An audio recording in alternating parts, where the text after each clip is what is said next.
नमस्कार दोस्तों, मैं आपका मेंटर सत्यमृत त्रिपाठी और आप लोगों के सामने मैंने जो यूपी टेट, सी टेट और जे टेट यानी कि आपका कोई भी स्टेट टेट हो उससे रिलेटेड मैंने सीडीपी का सीरीज़ शुरू किया था, जिसमें आज हम लोग जो है जीन पियाजे के टॉपिक को कवर करेंगे। यानी जीन पियाजे की जो कंप्लीट थ्योरी है उसको पढ़ेंगे और उसके साथ साथ हम शार्ट ट्रिक को भी याद करते हुए चलेंगे साथियों। तो चलिए, ये पीडीएफ हम अपने टेलीग्राम चैनल में शेयर कर देंगे, आप लोग उसको वहाँ से डाउनलोड कर सकते हैं। तो सबसे पहले हम लोग देखिए साथियों, जीन पियाजे का संज्ञानात्मक विकास का सिद्धांत पढ़ेंगे, जिसे कॉग्निटिव डेवलपमेंट थ्योरी कहते हैं साथियों। तो सबसे पहले जीन पियाजे के बारे में जान लेते हैं। खास करके जो यूपी टेट का एग्जाम होता है, आपके मनोवैज्ञानिक का नाम दे करके पूछ लेता है कहाँ के रहने वाले थे, तो आपको ये चीज़ें जानना ज़रूरी है। देखिए, जीन पियाजे को स्विस के थे, यानी स्विट्ज़रलैंड के थे, और इन्हें स्विस साइकोलॉजिस्ट कहा जाता था। और इनका मानना था साथियों कि बच्चे जो होते हैं नन्हे वैज्ञानिक होते हैं, यानी लिटिल साइंटिस्ट होते हैं, जो दुनिया के बारे में अपने सिद्धांतों की खुद रचना करते हैं। और इनके मुख्य विचार क्या थे साथियों? जैसे जैसे बच्चे की उम्र बढ़ती है उसका दिमाग विकसित होता है और चीज़ों को समझने का जो तरीका होता है वो भी बदलता है। यानी इसकी जो आपकी जो विकास होती है साथियों, वो किस में होती है? डिसकंटिन्यूअस, यानी असतत चरण में होती है साथियों। तो चलिए आगे की तरफ थ्योरी में पढ़ते हैं। तो इन्होंने 4 संप्रत्यय दिए थे साथियों। पहला स्कीमा था, दूसरा था आत्मसातीकरण जिसे एसिमिलेशन कहते हैं, और तीसरा था समायोजन जिसे एकोमोडेशन कहते हैं, और चौथा था इनका सामधारण जिसे इक्विलिब्रेशन कहते हैं साथियों। तो स्कीमा के अंतर्गत क्या होता है साथियों? स्कीमा जो होता है साथियों आपका क्या होता है? आपका मानसिक संरचना होता है, जो हमारे दिमाग में इंफॉर्मेशन को क्या करता है, छोटे छोटे पैकेट्स या छोटे छोटे बंडलों के रूप में उसे क्या करता है, कलेक्ट करता है, और उसे स्कीमा कहते हैं। जैसे आप ये चीज़ समझ लीजिए, जैसे कोई नन्हा सा बच्चा है, बच्चे के दिमाग में कुत्ते का मतलब होता है उसके पास 4 पैर है और एक लंबी पूँछ है, 2 आँखें हैं। तो उस जानवर के बारे में बच्चा, यानी जब बच्चा कभी भी रोड पे या कहीं भी अपने आसपास 4 पैरों का जानवर देखेगा तो उसके स्कीमा में वह चीज़ें फीड रहेंगी। 4 पैर का जो जानवर होता है साथियों, वो क्या होता है? कुत्ता होता है। तो चलिए नेक्स्ट पॉइंट पे चलते हैं। आत्मसातीकरण क्या होता है साथियों? जैसे मान लिया जाए कोई छोटा बच्चा है, छोटे बच्चे को ये चीज़ें पता है कि 4 पैर का जो जानवर होता है साथियों वो क्या है? कुत्ता है, और उसके रंग, रूप और आधार और उसके आवाज़ के हिसाब से बच्चे ने उस चीज़ पे अभी अपने मानसिक संरचना में उस इन्फॉर्मेशन को कलेक्ट नहीं किया है। लेकिन आत्मसातीकरण के अंतर्गत क्या होता है? जब बच्चा 4 पैर के जानवरों को देखता है तो क्या करता है? कहता है कि ये 4 पैर का जानवर जो है कुत्ता की जगह पे अगर 4 पैर का जानवर आपका गाय हो जाए या कोई दूसरा जानवर हो जाए तो उसे भी वो कुत्ता समझेगा। लेकिन आत्मसातीकरण में क्या है कि आप उसको बताएंगे कि ये 4 पैर का जो जानवर है ये कुत्ता नहीं गाय है, तो वो बच्चा क्या करेगा? अपने दिमाग में आत्मसातीकरण के अंतर्गत जो पुरानी जानकारी है उस जानकारी को क्या करेगा? बिना किसी दबाव के, बिना किसी बदलाव को उसको संशोधित करेगा साथियों। तीसरा पॉइंट आता है समायोजन, जिसे एकोमोडेशन कहते हैं। जैसे नई जानकारी के कारण अपनी जानकारी या स्कीमा में बदलाव या संशोधन जो किया जाता है उसे क्या कहते हैं? समायोजन कहते हैं साथियों। और चौथा क्या होता है? चौथा होता है साथियों क्या होता है? साम्यधारण होता है, जिसे इक्विलिब्रेशन कहते हैं। आत्मसातीकरण और समायोजन के बीच का जो संतुलन होता है, यानी आपको ये चीज़ जान लेना है। जैसे क्या है कि कोई बच्चा 4 पैरों के जानवर को देखा और उसने कुत्ता बोला, लेकिन उसमें क्या किया कि वो कुत्ते की जगह पे गाय था। उसकी माता ने बोला नहीं नहीं ये कुत्ता नहीं गाय है, तो बच्चे ने अपने दिमाग में उस चीज़ पुरानी जानकारी को संशोधित कर लिया और उसमें बदलाव कर लिया। तो इन दोनों का जो आपका बीच का जो संतुलन होता है उसे क्या कहते हैं? इक्विलिब्रेशन कहते हैं, यानी सामधारण कहते हैं साथियों। तो सबसे पहले आप लोगों को मैं एग्जाम्पल से भी समझाता हूँ। देखिए, एसिमिलेशन के अंतर्गत जो होता है बच्चा, देखिए आत्मसातीकरण के बच्चे ने एक सफ़ेद बिल्ली देखी, दिमाग में नई स्कीमा जुड़ी कि उसके पास वो क्या है? सफ़ेद कलर की ये 4 पैर है, और उसकी जो आवाज़ होती है साथियों म्याऊ की आवाज़ निकालती है। लेकिन अगले दिन उसको कन्फ्यूज़न होता है कि एक सफ़ेद कुत्ता देखा और उसे भी वह बच्चा क्या करेगा? बिल्ली कहने लगेगा। क्या कहेगा साथियों? बिल्ली कहने लगेगा, क्योंकि उसे तो पता है कि सफ़ेद कलर का 4 पैर का जो होता है वो क्या होता है? वो आपका क्या होता है साथियों? बिल्ली होता है। तो उसी चीज़ को देख करके कुत्ते को भी बच्चा बिल्ली कहेगा। तो वो किसके अंतर्गत आएगा? आपका आत्मसातीकरण यानी एसिमिलेशन के अंतर्गत आएगा। लेकिन आप एक चीज़ जान लीजिए कि एकोमोडेशन में क्या होगा कि वो क्या करेगा? बच्चा उस चीज़ को सुधार करेगा। जैसे उसकी माँ ने उसे टोक दिया कि नहीं नहीं ये बिल्ली नहीं, ये क्या है? कुत्ता है, और कुत्ता क्या करता है? म्याऊं नहीं करता है, भौंकता है। तो बच्चे के दिमाग में फिर क्या आई? जो पुरानी जानकारी उसके दिमाग में थी बिल्ली वाली, उस जानकारी को सुधार करके अपने स्कीमा में क्या किया? उसको बिल्ली की जगह पे उसने उसे कुत्ता बोला। यानी रंग और उसके पैरों के हिसाब से क्या है कि किसी भी चीज़ को एक ही जानवर नहीं मान सकते। तो उसने क्या किया? आपका एकोमोडेशन यानी आप समायोजन के अंतर्गत उसमें सुधार किया, तो इसे कहते हैं समायोजन कहते हैं साथियों। देखिए संज्ञानात्मक विकास की 4 अवस्थाएं होती है साथियों, 4 अवस्थाएं होती है। 60 ट्रिक में आप याद कर सकते हैं। पहला होता है सेंसरी मोटर, दूसरा क्या होता है साथियों आपका संवेदी गामक अवस्था होता है, दूसरा क्या होता है साथियों, दूसरा आपका होता है, देखिए इसे 60 ट्रिक में आप लोग याद करेंगे। पहला साथियों होता है आपका सेंसरी मोटर, जिसे 60 ट्रिक में यस भी कह सकते हैं। दूसरा क्या होता है आपका प्री ऑपरेशनल होता है, जिसे आप कह सकते हैं पूर्व संक्रियात्मक अवस्था। तीसरा क्या होता है साथियों कॉन्करेंट होता है, जिसे जिसे किससे प्रेजेंट करेंगे, सी से करेंगे। और चौथा आपका क्या होता है फॉर्मल ऑपरेशन, जिसे आप कहेंगे अमूर्त संक्रियात्मक अवस्था या औपचारिक संक्रियात्मक अवस्था, यानी SPCF।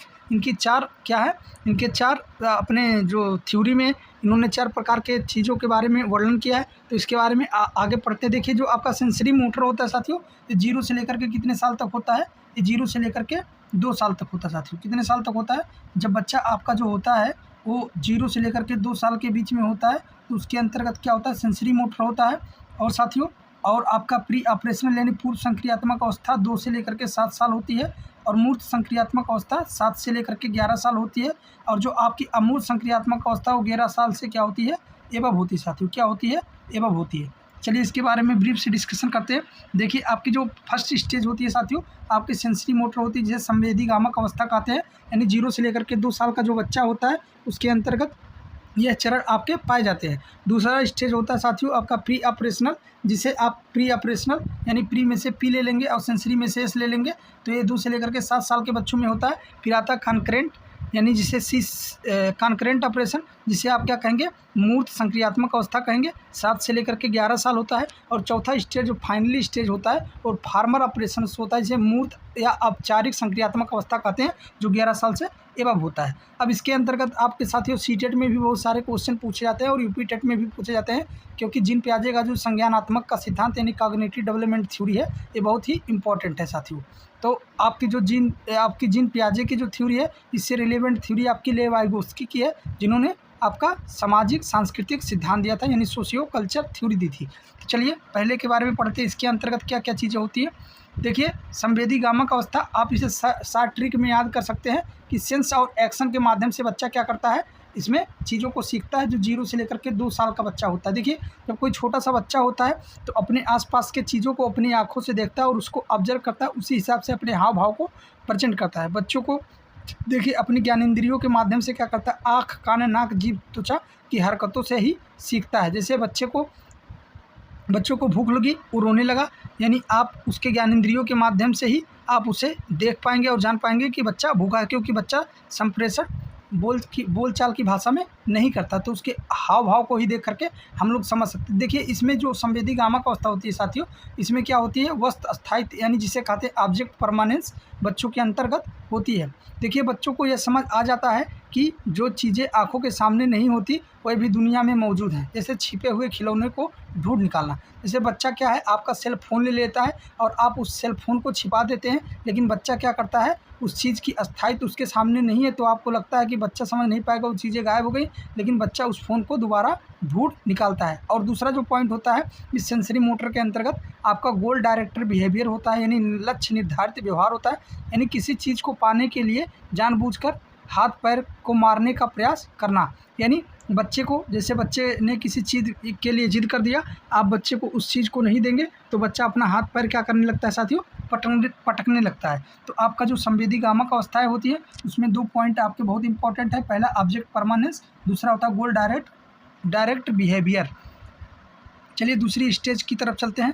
दूसरा स्टेज इनका जो है पूर्व संक्रियात्मक अवस्था, जिसे प्री ऑपरेशनल स्टेज कहते हैं, जो बच्चा 2 से लेकर के 7 साल के बीच में होता है। देखिए इसमें जो होता है पूर्व संक्रियात्मक अवस्था में दिखावा और लॉजिक की क्या होती है, बच्चों के अंतर्गत कमी होती है साथियों। इसमें क्या होता है दिखावा और लॉजिक की कमी होती है, आपका ट्रिक है साथियों। यानी बच्चा सोचना तो शुरू करता है पर उसके पास कोई लॉजिक नहीं होता, यानी उसके पास तर्क करने की क्षमता नहीं होती साथियों। इसकी जो मुख्य विशेषता है इसमें क्या होता है एनिमिज्म होता है, यानी जीववाद होता है। जैसे क्या करता है साथियों, आपने छोटे बच्चों को देखा होगा कि कोई भी आप जैसे एक आपने राइम सुना होगा लकड़ी की काठी का घोड़ा, तो उसी तरीके से जैसे कोई भी निर्जीव चीज़ है बच्चों को दे दिया जाता है, तो उस बच्चे से उस निर्जीव चीज़ को सजीव समझ करके बच्चे उसके साथ खेलना शुरू कर देते हैं। जो आपका क्या होता है जीववाद के अंतर्गत आता है और ये आपको किस अवस्था में देखने को मिलती है, आपका पूर्व संक्रियात्मक अवस्था में देखने को मिलती है साथियों। दूसरा होता है ईगो सेंट्रिज्म होता है, जिसे अहम केंद्रित कहते हैं, यानी बच्चा सोचता है जैसा मैं देखता हूँ और महसूस करता हूँ वैसी ही पूरी दुनिया सोचती होगी। यानी जो छोटा सा बच्चा 2 से लेकर के 7 साल का है, वो बच्चा जिसके बारे में जिस तरीके का सोचता है, वो सोचता है कि अगला भी आदमी उसी तरीके का होगा। तो ये आपकी 2 पॉइंट जीववाद और अहम केंद्रित साथियों किसके अंतर्गत आएंगी, पूर्व संक्रियात्मक अवस्था के अंतर्गत आएंगी। जैसे आप एक चीज़ समझ लीजिए, और इसमें एक पॉइंट होता है साथियों, क्या होता है आपका अकेंद्रीय यानी आप परिवर्तनीय, यानी जिसे आप इरिवर्सिबिलिटी कहते हैं। जैसे कोई बच्चा है साथियों, तो क्या है, आप बच्चे से पूछेंगे 2 + 3 कितना होगा, तो बच्चा क्या कहेगा कि 5 होगा। लेकिन अगर जो उसी 5 में से 3 को घटाएंगे तो बच्चा उसे पलटने के लिए सक्षम नहीं होगा, यानी उसके जवाब नहीं दे पाएगा, यानी विचारों को उल्ट नहीं पाएगा। यानी आप समझ लीजिए बच्चा कोई खिलौना है, उस खिलौने को तोड़ देता है, लेकिन जोड़ने की क्षमता उसके अंतर्गत नहीं होती है, जो आपकी साथियों किस में होती है, पूर्व संक्रियात्मक अवस्था, यानी 2 से लेकर के 7 साल के बीच में होती है। और इसमें बच्चों के अंदर क्या होती है साथियों, लैक ऑफ कंजर्वेशन होता है, यानी संरक्षण की कमी होती है। यानी आप एक चीज़ समझ लीजिए, कोई छोटा सा बच्चा है और उसके सामने 2 गिलास आप रख दें, 2 गिलास रखते हैं, पहले गिलास का आयतन ज़्यादा है लेकिन पहले गिलास का आयतन कम है लेकिन गिलास लंबी है, और दूसरे गिलास का क्या है, आयतन ज़्यादा है और गिलास छोटी है। तो बच्चों से कहेंगे कि कौन सा गिलास उठाओगे, तो बच्चा क्या करेगा, जो बड़ी वाली गिलास है उसे चूज करेगा, क्योंकि बच्चे को लगेगा कि इसमें पानी ज़्यादा है साथियों। तो बच्चे आयतन के बारे में उतना नहीं समझ पाते, सिर्फ बच्चे क्या करते हैं, उसके आकार को देख करके ही डिसाइड करते हैं कि इसमें चीज़ों की संख्या ज़्यादा होगी। तो उसे आप क्या कहेंगे, संरक्षण की कमी कहेंगे साथियों। चलिए तीसरे स्टेज की तरफ चलते हैं। तीसरा स्टेज है साथियों क्या है, मूर्त संक्रियात्मक अवस्था, जिसे कंकरेंट ऑपरेशनल स्टेज कहते हैं। इसमें बच्चा 7 से लेकर के 11 साल तक का हो जाता है साथियों। सामने जो है ऊपर उस पर लॉजिक, यानी आप ट्रिक याद करेंगे, सामने जो है उस पर लॉजिक, यानी सामने जो है उस पर बच्चा क्या करता है, तर्क करने की क्षमता बच्चे के अंतर्गत आ जाती है। देखिए मूर्त मतलब जो चीज़ें सामने दिखाई दे रही हैं उस पर तर्क करना बच्चा क्या करता है, शुरू कर देता है। यानी मूर्त मतलब क्या होता है साथियों, जो बच्चे के सामने चीज़ें दिखाई देती हैं उस पर बच्चा क्या करना शुरू कर देता है, तर्क करना शुरू कर देता है। देखिए इसमें बच्चे के अंतर्गत साथियों तर्क की शुरुआत हो जाती है, यानी लॉजिकल थिंकिंग यानी तार्किक क्षमता बच्चे के अंतर्गत क्या होती है, आने लगती है। बच्चा तर्क करना शुरू कर देता है केवल मूर्त जो सामने चीज़ें हों उसी पर, ठीक है। और बच्चों के अंतर्गत क्या होता है साथियों, आपकी देखे होंगे कि इसके पहले जो हम लोगों ने पढ़ा है साथियों, उसमें क्या था, बच्चा के अंतर्गत रिवर्सिबिलिटी की तो कैपेसिटी बताने की कैपेसिटी नहीं थी, क्योंकि वो वहाँ पे इनरिवर्सिबिलिटी था। यहाँ पे पलटावी गुण बच्चे के अंतर्गत आ जाता है, यानी बच्चा समझ जाता है अगर 2 में 3 जोड़ेंगे तो 5 होगा, और 5 में से अगर 3 को घटाते हैं तो 2 बचता है। और इसमें रिवर्सिबिलिटी की क्या होती है, बच्चे के अंतर्गत विशेषता आ जाती है। और वहाँ पर आपने देखा था साथियों, पूर्व संक्रियात्मक अवस्था में बच्चे में लैक ऑफ कंजर्वेशन था, यानी संरक्षण की कमी थी। लेकिन इसमें बच्चा संरक्षण, वर्गीकरण और क्रमबद्धता यानी कंजर्वेशन, क्लासिफिकेशन और सीरिएशन के बारे में बच्चा जानने लगता है। जैसे आप एक चीज़ समझ लीजिए, जैसे बच्चा गिलास के हिसाब से देखा जाए तो बच्चे को अगर लंबा गिलास देंगे जिसकी आयतन कम है, और यहाँ पे चौड़ी गिलास देंगे जिसकी आयतन ज़्यादा है, और पानी दोनों में भरी हुई साथियों, तो यहाँ पे बच्चे को चूज करने के लिए कहेंगे तो चौड़े गिलास को चूज करेगा, क्योंकि बच्चे के अंतर्गत संरक्षण की भावना आ चुकी है। वहीं वर्गीकरण की बात करते हैं, अगर जो मान लिया जाए किसी बच्चे को कहें कि 2 संख्याएँ दे दी जाएँ और उन्हें वर्गीकरण किया जाए, जैसे मान लिया जाए साथियों, एक तरफ आपने 21 संख्या ले ली और एक तरफ आपने 10 संख्या ले ली, और इनको बराबर संख्या में वर्गीकरण करना हो तो बच्चा आराम से इसको वर्गीकरण कर लेगा। जैसे क्रमबद्धता की बात करें, बच्चे को ए से लेकर के जेड तक लिखने के लिए दे दीजिए, या 1 से लेकर के 100 तक लिखने के लिए दे दीजिए, तो बच्चा क्या करेगा, बच्चा उसको सीरियल से लिखना शुरू कर देगा साथियों। तो इसमें आपका तर्क आने लगता है बच्चों में, रिवर्सिबिलिटी की कैपेसिटी हो जाती है, यानी कंजर्वेशन, क्लासिफिकेशन और सीरिएशन की भावना बच्चे के अंतर्गत उत्पन्न हो जाती है साथियों। चलिए चौथा स्टेज हम लोग पढ़ते हैं। चौथा स्टेज है साथियों औपचारिक अमूर्त संक्रियात्मक अवस्था, जिसे फॉर्मल ऑपरेशनल स्टेज कहते हैं। इसमें बच्चा 11 साल से ऊपर हो जाता है, यानी वयस्क हो जाता है साथियों।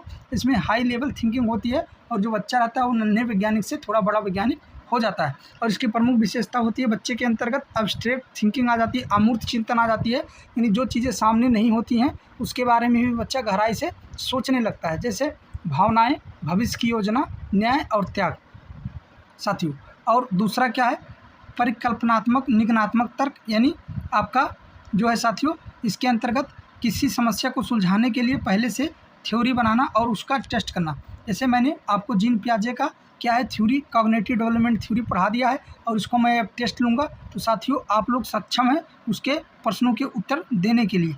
तो वही क्या होता है, हाइपोथेटिकल डिडक्टिव रीजनिंग होता है साथियों, जिसे परिकल्पनात्मक निगमनात्मक तर्क कहते हैं साथियों।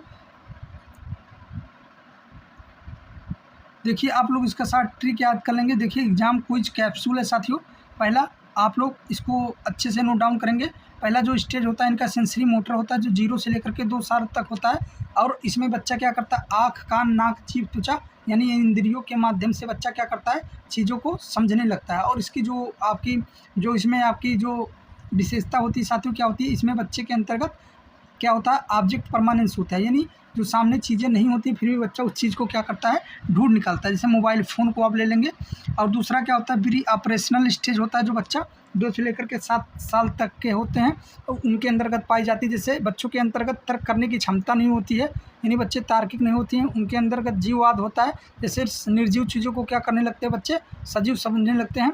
और दूसरा होता है अहम केंद्रितता की भावना होती है, यानी बच्चा जैसा है वैसे दूसरे के बारे में, अपनी भावनाओं के बारे में सोचने लगता है कि मैं जैसा हूँ वैसी पूरी दुनिया होगी। जैसे टेडी बियर को खाना खिलाना और लंबे गिलास में पानी को ज़्यादा समझना, इसके क्या हो जाएंगे, एग्जाम्पल हो जाएंगे। तीसरा है कंकरेंट ऑपरेशनल, जिसे मूर्त संक्रियात्मक अवस्था कहते हैं, जो 7 से लेकर के 11 साल तक होता है।